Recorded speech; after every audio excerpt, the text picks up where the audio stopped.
मशहूर लिरिसिस्ट जावेद अख्तर ने creative field में इंटेलेक्चुअल बैंक्रप्सी की जो बात कही है, आई एम श्योर आप भी उस बात से सहमत होंगे।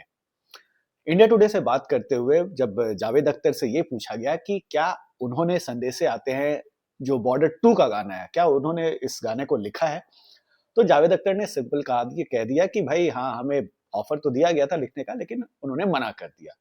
उनका रीज़न सिंपल था कि भाई हमने एक गाना बहुत पहले लिखा, वो गाना हिट हो गया, लोगों को पसंद आया, लोग आज भी वो गाना सुन के इमोशनल हो जाते हैं और जब वो गाना ऑलरेडी प्लेलिस्ट में अवेलेबल है, तो फिर आपको उसी गाने में 2-4 एक्स्ट्रा लिरिक्स ऐड करके पेश करने की लोगों को क्या ज़रूरत है?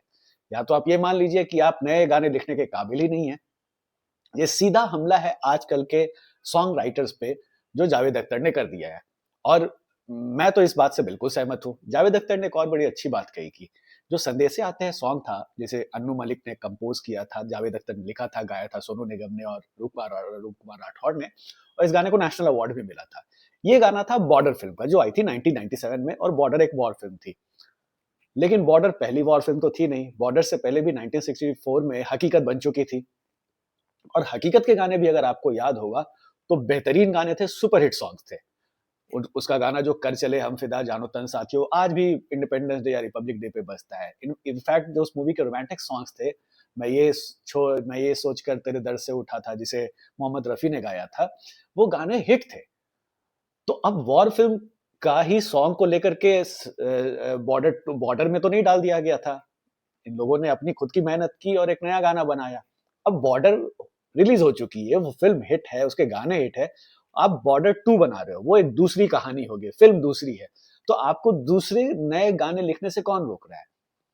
आपको तो मेहनत करनी चाहिए ना। तो और ऐसा नहीं है कि आज के डेट पे लिरिसिस्ट नहीं है, सॉन्ग राइटर्स बड़े अच्छे-अच्छे इरशाद कामिल हैं, बहुत सारे हैं जिन्होंने दाल सिंह चड्ढा के जिन राइटर्स ने दाल सिंह चड्ढा के सॉन्ग्स लिखे थे, पीकू के जो सॉन्ग्स लिखे हैं, बहुत अच्छे-अच्छे राइटर्स हैं। लेकिन आप उन्हें रोक क्यों रहे हो? आप पुराने ही गाने को रिक्रिएट करने की ज़रूरत क्या है? और गाना भी ऐसा क्रिएट किया है जिससे सुनकर ना तो हमें कुछ वैसा नॉस्टैल्जिया वाली फीलिंग आ रही है और ना ही हम इमोशनल हो रहे हैं। उस गाने का जो पूरा सिचुएशन था अगर आपको याद होगा, वो काफ़ी इमोशनल सा सीन था जब जब ये सॉन्ग आता है। अब आप उस सिचुएशन को आई एम श्योर सिमिलर तो नहीं होगा, कुछ अलग ही होगा। तो अगर अलग सिचुएशन है, अलग सीन है, तो आप नया गाना लिखो ना, आप पुराने गाने को ही रिक्रिएट क्यों कर रहे हो? और ये बात ऐसा नहीं कि पहली बार हुआ है, आजकल आप देखो तो कई सारे जो नेहा कक्कड़ जो सॉन्ग गा रही हैं, वो पुराने ही सुपरहिट सॉन्ग्स हैं, उन्हीं को लेकर के आप अपने आवाज़ में गा रहे हो और वो भी उसको भी खराब कर दे रहे हो। तो हमारे जो नॉस्टैल्जिया सेंटिमेंट्स जो हैं, जो हमारे इमोशंस जो जुड़े हुए हैं इस सॉन्ग से, वो तो आज के क्रिएटर जो है उसमें एक्स्ट्रा एलिमेंट्स डाल करके आप बर्बाद कर देते हो, उसको रूइन कर देते हो। अब आप देखो वरुण धवन की इतनी ट्रोलिंग हो रही है संदेशे आते हैं पे परफॉर्म करने के लिए। मत करो ना, आप छोड़ दो। आप क्यों अपना टैलेंट जो है वेस्ट कर रहे हो हमारे ज़माने की चीज़ों पे? आप नया कुछ क्रिएट कर लो अगर आप में काबिलियत है तो। और शायद इसीलिए जावेद अख्तर ने कहा है कि ये तो एक तरह से लगता है कि ये इंटेलेक्चुअल बैंक्रप्सी है, कि आप या तो मान लीजिए कि हम अच्छे गाने लिखने के लायक ही नहीं हैं। क्योंकि जावेद अख्तर ही थे जिन्होंने बॉर्डर के गाने लिखे, उसके बाद जावेद अख्तर ही थे जिन्होंने जेपी दत्ता की फ़िल्म एलओसी कारगिल के भी गाने लिखे थे, वो भी एक वॉर फ़िल्म थी। और एलओसी कारगिल के भी आप गाने देखो, कितने अच्छे सॉन्ग्स हैं।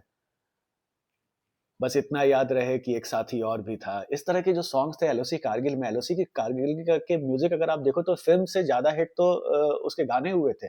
तो अगर एक ही शख्स 2 बार 2 वॉर फ़िल्म में अलग-अलग गाने लिख सकता है, तो आज के राइटर्स को किसने रोका है?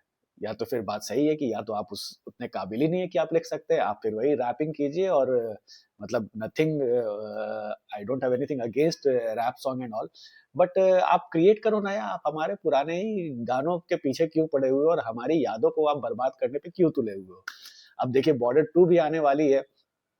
बॉर्डर 2 का भी ट्रेलर अगर आपने देखा होगा, इट्स मैक्सिमम वीएफएक्स पॉर्न वो मज़ा ही नहीं है देख कर के जो आता है ना कि आप खारे वीएफएक्स ही तो दिखा रहे हो।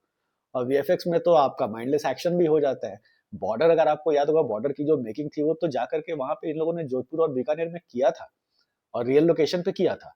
और उस वक़्त वीएफएक्स नहीं था और उसमें कई सारे जो जूनियर आर्टिस्ट जो आप बैकग्राउंड में देख रहे हैं, वो तो बीएसएफ के ही जवान भी थे उसमें। तो इतनी मेहनत तो आपको करनी पड़ेगी ना।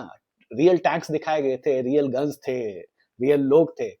अभी तो आप वीएफएक्स का ज़माना है तो वीएफएक्स के नाम पे आप कुछ भी दिखा दो और वो जो जिस तरीके के सीन्स दिख रहे हैं बॉर्डर 2 में, वो कहीं से भी वो इमोशंस जगा ही नहीं पा रहे हैं, जो बॉर्डर ने जगाया था। और वैसा ही हाल इनके गानों के साथ भी है।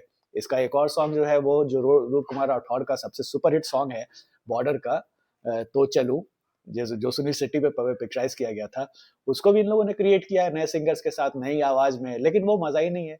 विशाल मिश्रा बहुत अच्छे सिंगर हैं, लेकिन आप रूप कुमार राठौर के गाने को क्यों आप अपनी आवाज़ में गा करके हमें नहीं सुनना? आप नए गाने गाओ, आप नए सिंगर हो, नए गाने गाओ, आपको पुराने गाने गाने की क्या ज़रूरत है? तो दैट इज़ द थिंग।